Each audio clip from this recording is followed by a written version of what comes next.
हे दोस्तों, स्वागत है। आज हम एक बहुत ही कमाल के सफर पर निकलने वाले हैं। एक सफर हमारे और आपके अंदर जीवन की सबसे छोटी, सबसे जरूरी चीज को समझने का। जी हाँ, हम बात कर रहे हैं सेल्स यानी कोशिकाओं की।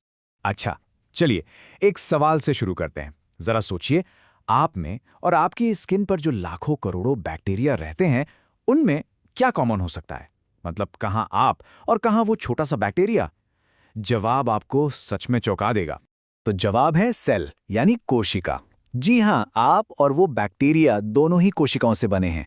और कोशिका कोई मामूली चीज नहीं है। ये जिंदगी की सबसे छोटी यूनिट है। एक नन्हा सा पावर हाउस जो जीने के लिए जरूरी सारे काम, मतलब ग्रोथ से लेकर रिप्रोडक्शन तक, सब कुछ खुद कर सकता है। तो ठीक है, अगर हमें सेल्स को समझना है तो कहानी को बिल्कुल शुरुआत से शुरू करना होगा। चलिए मिलते हैं सबसे पहले और सबसे पुराने सेल से।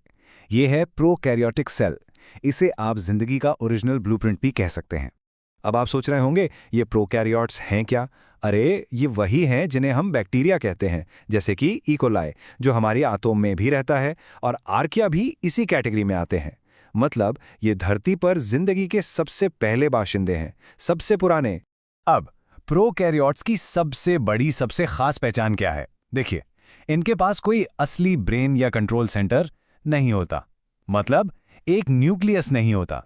इनका सारा जेनेटिक मटेरियल यानी डीएनए बस ऐसे ही सेल के अंदर एक जगह पर इकट्ठा रहता है, जिसे हम न्यूक्लियोइड कहते हैं। कोई दीवार नहीं, कोई कमरा नहीं, सब कुछ खुला खुला। और इनका डीएनए भी बहुत ही सिंपल है। बस एक सिंगल गोल धागा, जैसे आपने कोई रबर बैंड लूप में रख दिया हो। कोई तामझाम नहीं, एकदम सिंपल, एफिशिएंट और कॉम्पैक्ट डिजाइन। कमाल है ना? और साइज की बात करें तो ये इतने छोटे होते हैं, इतने छोटे कि आप सोच भी नहीं सकते। सिर्फ 0.5 से 5 माइक्रोमीटर्स। अब ये नंबर जरा ध्यान में रखिएगा, क्योंकि आगे चलकर ये बहुत काम आने वाला है। तो ये तो थी सिंपल जिंदगी की कहानी। लेकिन फिर एवोल्यूशन ने एक जबरदस्त लीप लिया। एक अपग्रेड आया और हमारे सामने आई एक ज्यादा कॉम्प्लेक्स, ज्यादा एडवांस्ड कोशिका। मिलिए यूकैरियोटिक सेल से। और ये यूकैरियोटिक सेल कौन है?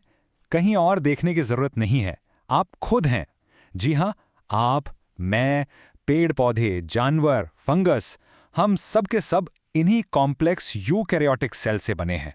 तो सबसे बड़ा अपग्रेड क्या है? वो है एक असली न्यूक्लियस, एक प्रॉपर कंट्रोल सेंटर।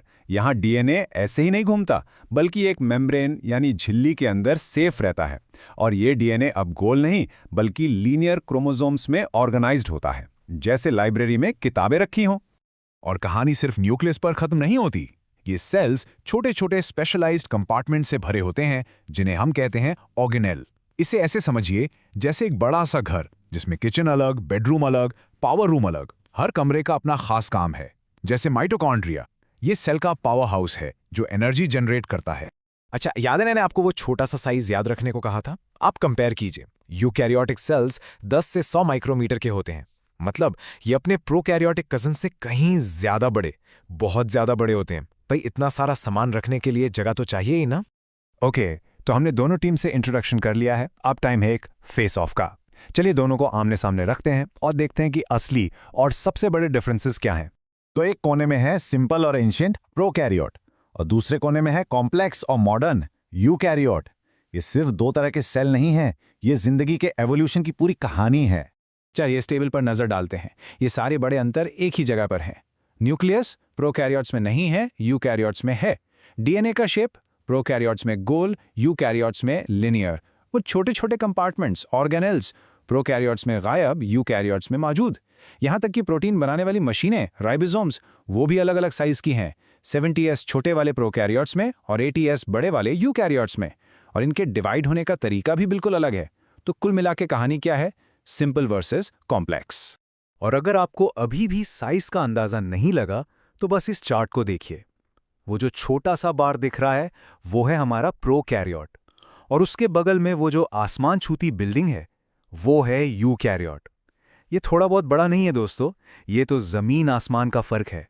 ठीक है, तो सवाल ये उठता है कि हम ये सब क्यों डिस्कस कर रहे हैं? सिंपल, कॉम्प्लेक्स, क्या फर्क पड़ता है? फर्क पड़ता है, बहुत बड़ा फर्क, क्योंकि ये अंतर समझना असल में जिंदगी के विकास को समझने जैसा है। और ये कॉम्प्लेक्स सेल बना कैसे?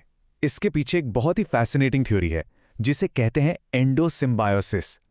कहानी कुछ ऐसी है, अरबों साल पहले एक बड़े प्रोकैरियोटिक सेल ने एक छोटे सेल को खा लिया, लेकिन उसे हजम करने के बजाय उसने उसे अपने अंदर मेहमान बनाकर रख लिया। वो छोटा सेल अंदर रहकर एनर्जी बनाने लगा और धीरे धीरे वो बन गया माइटोकॉन्ड्रिया। ये बायोलॉजी की दुनिया का सबसे बड़ा टीम अप था, जिसने हम जैसे कॉम्प्लेक्स जीवन को जन्म दिया। कमाल है ना? तो आखिर में कौन जीता, प्रोकैरियोट या यूकैरियोट? सच तो यह है कि कोई एक बेहतर नहीं है, दोनों ही अपने अपने मैदान के चैंपियन हैं। प्रोकैरियोट्स की गिनती इस दुनिया में सबसे ज्यादा है, वो हर जगह हैं। और यूकैरियोट्स, उन्होंने मिलकर हम जैसे सोचने समझने वाले जीव बनाए। दोनों ही जिंदगी के लिए जरूरी हैं। और यहीं पे मैं आपको एक सवाल के साथ छोड़ना चाहता हूं। जिंदगी सिंपल से कॉम्प्लेक्स की तरफ बढ़ी, तो इसके बाद क्या? What's next? जिंदगी का अगला बड़ा एवोल्यूशनरी स्टेप क्या हो सकता है? जरा सोचिएगा इसके बारे में। आज हमारे साथ जुड़ने